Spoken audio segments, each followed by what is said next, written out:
Hi friends, ನಮಸ್ಕಾರ. Welcome to my YouTube channel. ಇವತ್ತಿನ ವಿಡಿಯೋದಲ್ಲಿ ಯಾರಿಗೆಲ್ಲ ಮೀನು ಅಂದರೆ ತುಂಬ ಇಷ್ಟ ಇರುತ್ತೋ ಅವ್ರಿಗೋಸ್ಕರ ಹಳ್ಳಿ ಶೈಲಿಲಿ ಮೀನು ಸಾಂಬಾರು ಹೇಗೆ ಮಾಡೋದು ಅಂತ ತೋರಿಸ್ತಾ ಇದ್ದೀನಿ. ಈ ಮೀನು ಸಾಂಬಾರು ಜೊತೆ ಬಿಸಿ ಬಿಸಿ ಮುದ್ದೆ ಹಾಗೆ ಅನ್ನಕ್ಕೆ ಒಳ್ಳೆ ಕಾಂಬಿನೇಷನ್ನು, ತುಂಬ ಚೆನ್ನಾಗಿರುತ್ತೆ. ನೀವು ವಿಡಿಯೋ ನೋಡ್ತಾ ಇದ್ದರೆ ಯಾವಾಗ ಮಾಡಿ ಟೇಸ್ಟ್ ನೋಡ್ತೀನಿ ಅಂತ ಅನ್ನಿಸ್ತಾ ಇರುತ್ತೆ. ಹಾಗಾದರೆ ತಡ ಮಾಡೋದು ಯಾಕೆ, ಮೀನು ಸಾಂಬಾರು ಹೇಗೆ ಮಾಡೋದು ಅಂತ ನೋಡೋಣ ಬನ್ನಿ. ಇವಾಗ ಫಸ್ಟು ಮಸಾಲೆನ ರುಬ್ಕೊತಾ ಇದ್ದೀನಿ. ಅದಕ್ಕೋಸ್ಕರ 1 ಕಪ್ ಆಗೋಷ್ಟು ಹಸಿ ಕಾಯಿ ತುರಿನ ಹಾಕ್ಕೊಂಡಿದ್ದೀನಿ. ಜೊತೆಗೇ ಅರ್ಧ ಕಪ್ ಆಗೋಷ್ಟು ಒಣಗಿರೋ ಕೊಬ್ಬರಿ ಕೂಡ ತುರಿದಿದ್ದೆ, ಅದನ್ನು ಕೂಡ ಹಾಕ್ಕೊತಾ ಇದ್ದೀನಿ. ನಿಮಗೆ ಕೊಬ್ಬರಿ ಬೇಡ ಅಂದರೆ ಕಾಯಿನೂ ಕೂಡ ಹಾಕ್ಕೋಬೋದು. ಕೊಬ್ಬರಿ ಹಾಕೋದ್ರಿಂದ ಟೇಸ್ಟು ತುಂಬ ಚೆನ್ನಾಗಿರುತ್ತೆ. ಹಾಗೆಯೇ ಒಂದು 7ರಿಂದ 8 ಆಗೋಷ್ಟು ಮೆಣಸು, ಹಾಗೆ 4ರಿಂದ 5 ಆಗೋಷ್ಟು ಚಕ್ಕೆ, ಹಾಗೆ ಲವಂಗನೂ ಕೂಡ ಹಾಕ್ಕೊತಾ ಇದ್ದೀನಿ. ನಾನಿಲ್ಲಿ ಒಂದು 10 ಆಗೋಷ್ಟು ಲವಂಗನೂ ಹಾಕ್ಕೊಂಡಿದ್ದೀನಿ. ಹಾಗೆ 2 ಏಲಕ್ಕಿನೂ ಕೂಡ ಹಾಕ್ಕೊತಾ ಇದ್ದೀನಿ. ಇವಾಗ ಸ್ವಲ್ಪನೇ ಪುದೀನ ಹಾಕ್ಕೊಳ್ಳಿ, ಜಾಸ್ತಿ ಪುದೀನ ಹಾಕಿದ್ರೆ ಚೆನ್ನಾಗಿರಲ್ಲ, ಸ್ವಲ್ಪ ಹಾಕ್ಕೊಳ್ಳಿ. ಹಾಗೆಯೇ ಸ್ವಲ್ಪ ಕೊತ್ತಂಬರಿ ಸೊಪ್ಪನ್ನು ಕೂಡ ಹಾಕ್ಕೊಂಡು ರುಬ್ಕೊಂಬರ್ತಾ ಇದ್ದೀನಿ. ನೋಡಿ, ಈ ಥರ ನುಣ್ಣಗೆ ರುಬ್ಕೋಬೇಕು. ಕಾಯಿ ಕೊಬ್ಬರಿ ಹಾಕಿರೋದ್ರಿಂದ ತರ್ತರಿಯಾಗಿದ್ದರೆ ಚೆನ್ನಾಗಿರೋದಿಲ್ಲ, ನುಣ್ಣಗೆ ರುಬ್ಕೊಳ್ಳಿ. ಅದೇ ಮಿಕ್ಸಿ ಜಾರ್ 2 ಮೀಡಿಯಮ್ ಸೈಜ್ ಟೊಮೊಟೊನ ಕಟ್ ಮಾಡಿ ಇಟ್ಕೊಂಡಿದ್ದೆ, ಅದನ್ನು ಹಾಕ್ಕೊಂಡಿದ್ದೀನಿ. ಹಾಗೆ 1 ದೊಡ್ಡ ಈರುಳ್ಳಿನ ಕಟ್ ಮಾಡಿ ಇಟ್ಕೊಂಡಿದ್ದೆ, ಅದನ್ನು ಹಾಕ್ಕೊಂಡಿದ್ದೀನಿ. ಇದ್ರ ಜೊತೆಗೇ ಬೆಳ್ಳುಳ್ಳಿನೂ ಕೂಡ ಹಾಕ್ಕೊತಾ ಇದ್ದೀನಿ. 1 ಬೆಳ್ಳುಳ್ಳಿ ಫುಲ್ಲು ಹಾಕ್ಕೊಂಡಿದ್ದೀನಿ. ಹಾಗೆಯೇ ಶುಂಠಿನೂ ಕೂಡ ಹಾಕ್ಕೊತಾ ಇದ್ದೀನಿ. 2ರಿಂದ 3 ಇಂಚ್ ಆಗೋಷ್ಟು ಶುಂಠಿನ ಹಾಕ್ಕೊಳ್ಳಿ, ಸಾಕಾಗುತ್ತೆ.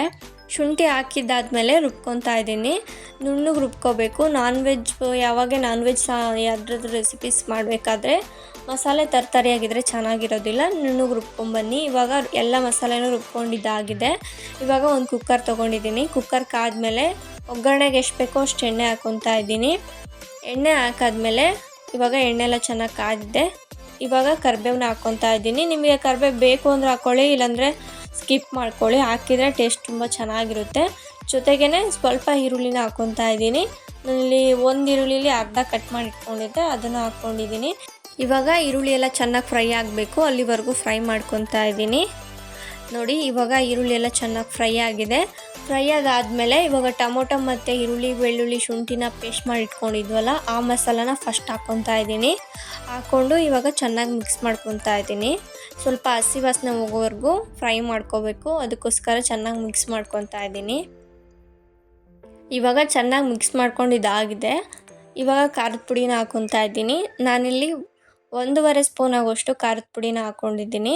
ನಿಮಗೆ ಖಾರಕ್ಕೆ ಎಷ್ಟು ಬೇಕೋ ಅಷ್ಟು ನೋಡ್ಕೊಂಡು ಹಾಕ್ಕೊಳ್ಳಿ.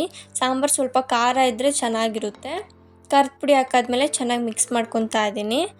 ಈ ಥರ ಒಗ್ಗರಣೆಗೆ ಮಸಾಲೆ ಹಾಕೋದ್ರಿಂದ ಟೇಸ್ಟು ತುಂಬ ಚೆನ್ನಾಗಿರುತ್ತೆ. ಹಾಗೆ ಕಲರು ಕೂಡ ರೆಡ್ ಕಲರಾಗಿ ಚೆನ್ನಾಗಿರುತ್ತೆ ಸಾಂಬಾರು. ಇವಾಗ ಮಿಕ್ಸ್ ಮಾಡ್ಕೊಂಡಾದ್ಮೇಲೆ ಇವಾಗ ಧನಿಯಾ ಪೌಡರ್ನ ಹಾಕ್ಕೊತಾ ಇದ್ದೀನಿ. ನಾನಿಲ್ಲಿ 3 ಸ್ಪೂನ್ ಆಗೋಷ್ಟು ಧನಿಯಾ ಪೌಡರ್ನ ಹಾಕ್ಕೊಂಡಿದ್ದೀನಿ. ಜೊತೆಗೇ ಒಂದು 1/4 ಸ್ಪೂನ್ ಆಗೋಷ್ಟು ಅರಿಶಿನ ಪೌಡರ್ನು ಕೂಡ ಹಾಕ್ಕೊತಾ ಇದ್ದೀನಿ. ಇವಾಗ ಸ್ವಲ್ಪ ಉಪ್ಪು ಹಾಕ್ಕೊಂಡು ರುಚಿಗೆ ಎಷ್ಟು ಬೇಕೋ ಅಷ್ಟು ನೋಡ್ಕೊಂಡು ಹಾಕ್ಕೊಂಡು ಮಿಕ್ಸ್ ಮಾಡ್ಕೊತಾ ಇದ್ದೀನಿ. ನಾರ್ಮಲಾಗಿ ನೀವು ಅಡುಗೆಗೆ ಕಲ್ಲುಪ್ಪನ್ನ ಯೂಸ್ ಮಾಡಿ, ಅದು ಹೆಲ್ತಿಗೆ ಒಳ್ಳೆಯದು. ಪುಡಿ ಉಪ್ಪು ಜಾಸ್ತಿ ಯೂಸ್ ಮಾಡೋಕ್ಕೆ ಹೋಗಬೇಡಿ. ಇವಾಗೆಲ್ಲ ಚೆನ್ನಾಗಿ ಮಿಕ್ಸ್ ಮಾಡ್ಕೊಂಡಿದ್ದೀನಿ. ಮಿಕ್ಸ್ ಮಾಡ್ಕೊಂಡಾದ್ಮೇಲೆ ಇವಾಗ ರುಬ್ಬಿರುವಂತಹ ಕಾಯ್ದು ಮಸಾಲ ಇತ್ತಲ್ವ, ಅದನ್ನು ಕೂಡ ಹಾಕ್ಕೊತಾ ಇದ್ದೀನಿ. ಹಾಕ್ಕೊಂಡು ಚೆನ್ನಾಗಿ ಮಿಕ್ಸ್ ಮಾಡ್ಕೊಳ್ಳೋಣ. ನೋಡಿ, ಎಲ್ಲ ಹಾಕ್ಕೊಂಡು ಇವಾಗ ಮಿಕ್ಸ್ ಮಾಡ್ಕೊತಾ ಇದ್ದೀನಿ. ಸ್ವಲ್ಪ ಚೆನ್ನಾಗಿ ಮಿಕ್ಸ್ ಮಾಡ್ಕೊಳ್ಳಿ. ಇವಾಗ ಮಿಕ್ಸ್ ಮಾಡ್ಕೋಬೇಕಾದ್ರೆ ಫ್ಲೇಮ್ನ ಫುಲ್ ಲೋ ಫ್ಲೇಮಲ್ಲೇ ಇಟ್ಕೊಂಡು ಮಿಕ್ಸ್ ಮಾಡ್ಕೊಳ್ಳಿ. ನೋಡಿ, ಇವಾಗ ಚೆನ್ನಾಗಿ ಮಿಕ್ಸ್ ಮಾಡ್ಕೊಂಡಿದ್ದೀನಿ. ಮಿಕ್ಸ್ ಮಾಡ್ಕೊಂಡಾದ್ಮೇಲೆ ಹುಣಸೆ ಹಣ್ಣಿನ ರಸನ ಹಾಕ್ಕೊತಾ ಇದ್ದೀನಿ.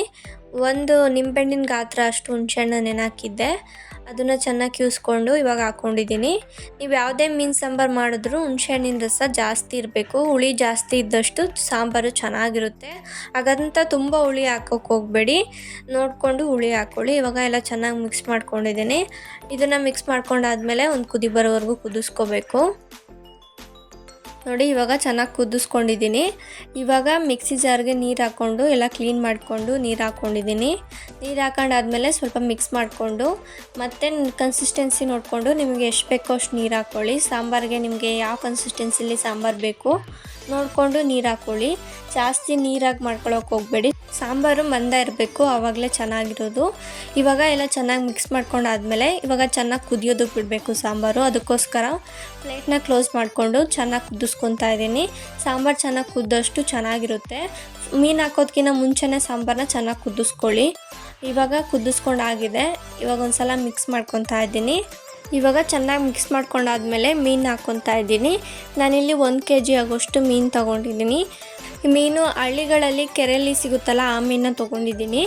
ಈ ನೇಮ್ ನನಗೇನಂತ ಗೊತ್ತಿಲ್ಲ, ನಿಮ್ಗೇನಾದರೂ ಗೊತ್ತಿದ್ದರೆ ಕಮೆಂಟ್ ಬಾಕ್ಸಲ್ಲಿ ಕಮೆಂಟ್ ಮಾಡಿ. ತುಂಬ ರುಚಿಯಾಗಿರುತ್ತೆ ಈ ಮೀನು.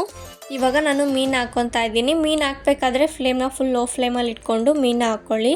ಆ ಮೀನು ಹಾಕಾದ್ಮೇಲೆ ಜಾಸ್ತಿ ಸೌಟಲ್ಲಿ ತಿರುಗಿಸ್ಕೊಳ್ಳೋದಕ್ಕೆ ಹೋಗಬೇಡಿ. ಮೀನು ಸಾಫ್ಟಾಗಿರೋದ್ರಿಂದ ಎಲ್ಲ ಕಟ್ಟಾಗೋ ಚಾನ್ಸಸ್ ಇರುತ್ತೆ.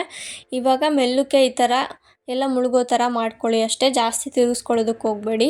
ನೋಡಿ ಈ ಥರ ಸ್ಲೋ ಆಗಿ ಪ್ರೆಸ್ ಮಾಡ್ಕೊಳ್ಳಿ, ಒಳಗಡೆ ಹೋಗೋ ಥರ. ಜಾಸ್ತಿ ಪ್ರೆಸ್ ಮಾಡ್ಕೊಂಬಿಟ್ರೆ ಎಲ್ಲ ಕಟ್ಟಾಗಿಬಿಡುತ್ತೆ, ಆವಾಗ ಸಾಂಬಾರು ತಿನ್ನೋದಕ್ಕೆ ಚೆನ್ನಾಗಿರೋದಿಲ್ಲ. ಇವಾಗ ಪ್ಲೇಟ್ನ ಮುಚ್ಕೊಂಡು ಹಾಗೇ ಮೀಡಿಯಮ್ ಫ್ಲೇಮಲ್ಲೇ ಒಂದು 5 ನಿಮಿಷ ಬಿಟ್ಟರೆ ಸಾಕಾಗುತ್ತೆ. ಮೀನು ಬೇಗ ಬೆಂದೋಗ್ಬಿಡುತ್ತೆ. ಮಟನ್ ಚಿಕನ್ ಥರ ಜಾಸ್ತಿ ಟೈಮ್ ತೊಗೊಳ್ಳೋದಿಲ್ಲ. ಮೀನು ಆಲ್ರೆಡಿ ಸಾಫ್ಟಾಗಿರೋದ್ರಿಂದ ಒಂದು 5 ನಿಮಿಷದಲ್ಲೇ ಬೆಂದೋಗ್ಬಿಡುತ್ತೆ. ಇವಾಗ ಫೈನಲಾಗಿ ಫಿಶ್ಶು ಕೂಡ ಚೆನ್ನಾಗಿ ಬೆಂದು ಸಾಂಬಾರು ರೆಡಿಯಾಗಿದೆ.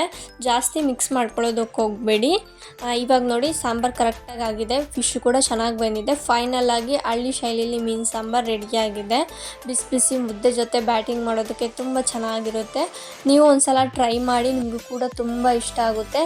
ಹಳ್ಳೀಲಿ ಇದೇ ಥರ ಮಾಡೋದು. ಹಾಗೆ ಮೀನು ನಿಮಗೆ ಯಾವ ಮೀನಿಗೆ ಬೇಕಾದರೂ ಈ ಸಾಂಬಾರನ್ನ ಮಾಡ್ಕೋಬೋದು.